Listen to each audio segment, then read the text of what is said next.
सुप्रभातम। श्रीमद् भगवद गीता विश्व का अद्वितीय ग्रंथ है। गीता का जितना स्वाध्याय किया जाए उतना ही जीवन को महान बनाने के लिए नए नए सूत्र मिलते जाते हैं। मनुष्य को संपूर्ण बनाने के लिए जो भी तत्व आवश्यक हैं वह सब गीता में हैं। यथोक्त गीता सुगीता कर्तव्या किमन्यैः शास्त्र विस्तरैः। संस्कृत साहित्य में सर्वाधिक टीका श्रीमद् भगवद गीता पर लिखी गई है। यह भारतीय दर्शन का अद्वितीय ग्रंथ है जिसके प्रकाश से संपूर्ण विश्व प्रकाशित है। अदालत में भी गीता पर हाथ रखकर शपथ ली जाती है जिससे यह सिद्ध होता है कि यह हमारी जन भावनाओं से जुड़ी हुई है और इसे सभी लोग स्वीकार करते हैं। आज हम लोग श्रीमद् भगवद गीता से संकलित NCERT पैटर्न पर आधारित शाश्वती द्वितीय भाग कर्म गौरवम नामक पाठ की चर्चा। मुख्य बिंदु इस प्रकार हैं। कर्म गौरवम पाठ विश्व प्रसिद्ध दार्शनिक ग्रंथ श्रीमद् भगवद गीता से संकलित है। श्रीमद् भगवद गीता सुप्रसिद्ध महाकाव्य महाभारत के भीष्म पर्व का एक भाग है। इसके संकलनकर्ता व्यास जी हैं। श्रीमद् भगवद गीता में कुल 18 अध्याय हैं तथा कुल 700 श्लोकों का यह संग्रह है। इसमें भगवान श्री कृष्ण विषादग्रस्त अर्जुन को कर्तव्य का उपदेश देकर धर्म रक्षार्थ युद्ध के लिए प्रेरित करते हैं। संस्कृत विमर्श YouTube चैनल पर मैं ब्रजेश त्रिपाठी आप सभी का हार्दिक स्वागत करता हूँ। बुद्धि युक्तो जहाति है उभे सुकृत दुष्कृते तस्माद्योगाय युज्यस्व योगः कर्मसु कौशलम्। अन्वयः यह बुद्धियुक्तः नरः सुकृत दुष्कृते उभे जहाति तस्मात् योगाय युज्यस्व योगः कर्मसु कौशलम्।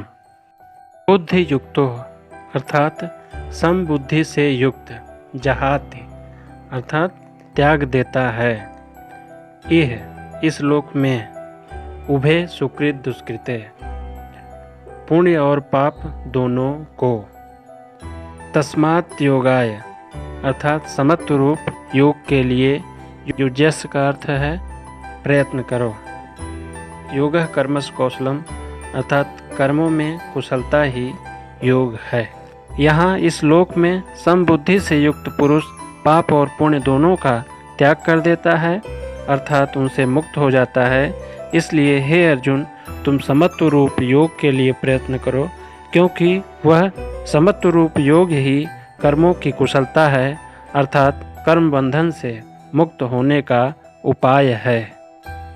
नियतम कुरु कर्म त्वं कर्म ज्यायो हि कर्मणः शरीर यात्रापि च ते न प्रसिद्धेत कर्मणः। अन्वय हे अर्जुन, त्वं कर्म नियतम कुरु हि अकर्मणः कर्म ज्यायः ते च शरीर यात्रापि अकर्मणः न प्रसिद्धेत। नियतम शास्त्र विहित निश्चित, कर्म कुरु कर्म को करो, त्वम तुम, ही क्योंकि कर्म ज्यायो अकर्मणः क्योंकि कर्म श्रेष्ठ है अकर्म से, शरीर यात्रापि शरीर यात्रा भी ते न प्रसिद्धेय कर्मणः अकर्म से शरीर यात्रा भी सिद्ध नहीं होगा। भगवान श्री कृष्ण अर्जुन से कहते हैं कि तू शास्त्र विहित कर्तव्य कर्म कर क्योंकि कर्म न करने की अपेक्षा कर्म करना श्रेष्ठ है तथा कर्म न करने से तेरा शरीर निर्वाह भी सिद्ध नहीं होगा। न कर्मणाम अनारंभात् नैष्कर्म्यं पुरुषोऽश्नुते न च सन्न्यसनादेव सिद्धिं समधिगच्छति। अन्वय है पुरुषः न कर्मणाम अनारंभात् नैष्कर्म्यम् अश्नुते न च सन्न्यसनात् एव सिद्धिं समधिगच्छति। कर्मणाम कर्मों का अनारंभात् आरंभ किए बिना नैष्कर्म्यम निष्कर्मता को अश्नुते प्राप्त करता है। न च और सन्न्यसनात् त्याग मात्र से समधिगच्छति प्राप्त होता है। भगवान श्री कृष्ण अर्जुन से कहते हैं कि मनुष्य न तो कर्मों का आरंभ किए बिना निष्कर्मता को प्राप्त करता है और न कर्मों के त्याग मात्र से सिद्धि को ही प्राप्त होता है। न हि कश्चित् क्षणमपि जातुतिष्ठत कर्मकृत् कार्यते ह्यवस कर्म सर्वः प्रकृतिजय गुणैः।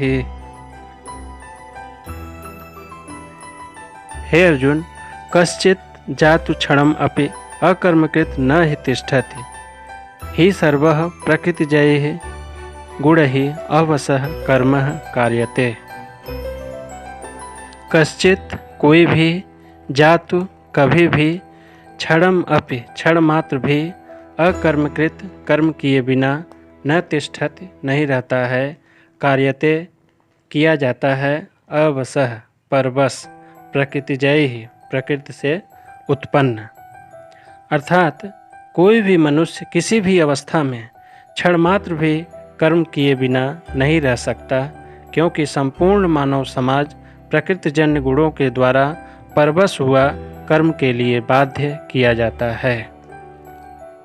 तस्माद् सक्तः सततं कार्यं कर्म समाचर अशक्तो ह्याचरन् कर्म परमाप्नोति पुरुषः।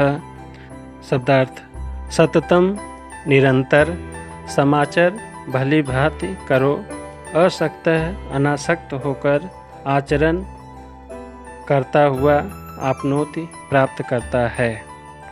अर्थात श्री कृष्ण अर्जुन से कहते हैं कि तू निरंतर अनासक्त होकर कर्तव्य कर्म को भली भांति आचरण कर, क्योंकि आसक्ति रहित होकर कर्म करता हुआ व्यक्ति परमात्मा को प्राप्त हो जाता है। कर्मणैव हि संसिद्धिम आस्थिता जनकादयः लोकसंग्रहमेवापि संपश्यन् कर्तुमर्हसि। जनकादयः कर्मणा एव संसिद्धिम आस्थिताः हि लोक संग्रहम एवापि संपश्यन्। हे अर्जुन, त्वं कर्म कर्तुम अर्हसि। शब्दार्थ: संसिद्धिम परम सिद्धि को, आस्थिताः प्राप्त हुए थे, लोक संग्रह में वापी लोक संग्रह को भी, संपश्यन देखते हुए, अर्हस्य योग्य हो। अर्थ हुआ, जनक आदि ज्ञानी जन भी अनासक्त होकर कर्म करते हुए परम सिद्धि को प्राप्त हुए थे।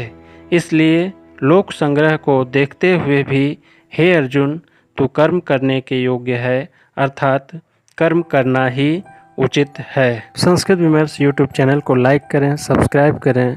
शुभम भूयात्। पुनर्मिलामः। धन्यवाद।